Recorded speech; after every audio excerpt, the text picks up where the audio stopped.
Um, but I think the reason why people are very keen about this book is that, among the 19 volumes of Tsongkhapa's collected writings, this volume could stand alongside, Lamrim Chemo, the great treatise, as well as the lamp illuminating to illuminate the 5 stages, and this particular text. They can really stand on their own as, acquiring the definitive article, one of the most important volumes.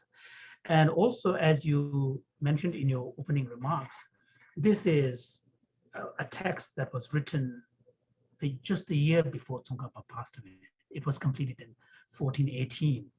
And so it really represents a very mature standpoint. And also, Tsongkhapa, those who have read my biography of Tsongkhapa will know that Tsongkhapa was always a very focused person.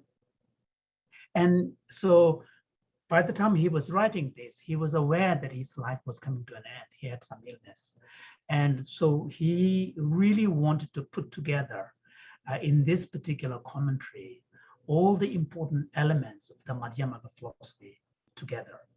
And so, and no wonder this has remained, even to this day, the main textbook on Madhyamaka philosophy in all the Gelug monasteries. So it has that kind of reputation. And it's also, when you read this text, Tsongkhapa is not making commentary only on Madhyamaka root text. He also says in his colophon that this is a commentary on both Chandrakirti's root text as well as his auto commentary. So that's why there's a level of richness which you don't see in other Tibetan commentaries on entering the middle way, because Tsongkhapa is, in addition to explaining the entering the middle way, the root text, he's also bringing the more sophisticated, richer philosophical discussion that is also unpacked in Chandrakirti's own auto commentary as well. So that's why there is a real kind of, the fame of this text, it really cuts across a traditional kind of, lineage boundaries. This was a text that was also studied by members of other traditions. And I know, for example, from reading historical documents that particularly in the Nyingma tradition, coming from Dzat Petru lineage, there was a strong tradition of studying Gompa Rapsel. So the Gompa Rapsel is not just a Gelug text. It's really revered as one of the most important and probably the definitive exposition of Chandrakirti's entering the middle way. So that's the reason why there's a lot of kind of, eagerness to see this finally in English. Yeah. So you would say that this text is important across traditions, even for traditions that had to respond to it. Is that right? Yes, definitely. For example, if you look at many of the, so I mean, I did mention that in my biography of Rinpoche, Buddha in the Land of Snows.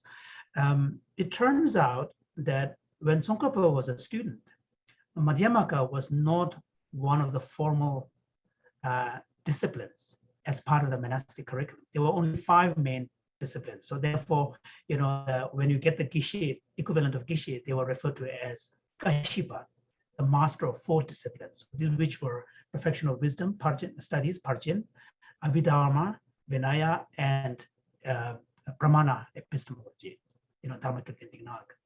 And it was really Rendawa, Tsongkhapa's teacher Rendawa, and Tsongkhapa who were really responsible for making a Madhyamaka part of a formal curriculum in the monastic, tradition, monastic kind of universities. So, therefore, one could say, at this point, we don't have enough historical documents to make definitive statements, but the earliest formal commentary of Chandrakirti's entering the middle way was really by Lojeng Gyabcho Pelsan, who was a contemporary, about the senior contemporary of Tsongkhapa. He's the master who requested Tsongkhapa to compose Lamrim Chemo, as well as Narim Chemo, the great treatise on Tantra. He was about 8 or 10 years older than Tsongkhapa, around the same age as Rendawa.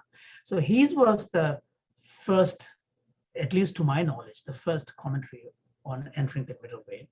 Then came Rendawa's commentary, and then Tsongkhapa's is really the third. So these three commentaries, by the three masters who were really close to each other, opened up this whole flowering of Madhyamaka scholarship. Of course, Chandrakirti's texts were translated before. There was in Patsap's student Tangsaba was a major proponent of, and there was in Tangsab monastery study of it, but there was no, it never became widespread like Pramana, Abhidharma, and Vinaya and Parchin as part of the monastic curriculum. And it was really these three masters who were responsible. And I wish one of these days a really smart graduate would take this up as a cross comparison of the Madhyamakavatara commentary by Lojeng Kyabcho Pelsang, Rendawa, and Tsongkhapa, and really not only make a text critical comparative analysis of how they have read specific sections of Chandrakirti differently and why that is the case, and also how the friendship, the close collegiality among these three masters, who are referred to as the three Dharma masters of Central and Western Tibet, Uzangi, Chojen Ampasun. So this was how they were referred to. So their role, we still don't have enough historical, scholarship on how did Madhyamaka become a major focus. And now after Tsongkhapa's Gompa Rapsel, from this text, then Madhyamaka, if for any Tibetan masters of any tradition to be taken seriously, you need to show competence on Madhyamaka, the middle way philosophy, and particularly Chandrakirti's text. So, anyone who's interested in studying Madhyamaka in the Tibetan tradition, especially after the 14th century, without some understanding of Tsongkhapa's text, this text, you will not really appreciate the context. For example, to study Karamba, you have to understand Tsongkhapa, because otherwise you wouldn't appreciate what Karamba is trying to get at.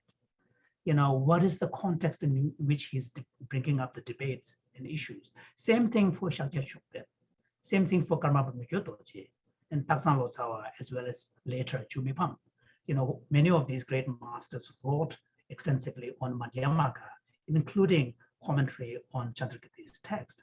But to understand the writings of these other masters, if you don't have some understanding and appreciation of Tsongkhapa's unique contributions, you really will miss the mark. You won't appreciate the context. It's quite incredible to think that before Rendawa and Tsongkhapa, that Madhyamaka was not one of these great subjects in the monastery. And so they really created a revolution in a way in monastic education.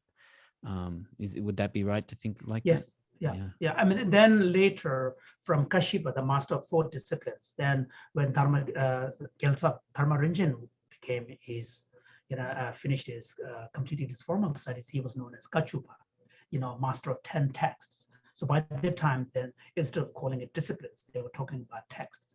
And then by that time, Chandrakirti's text was one of those texts, including the formal scholarship.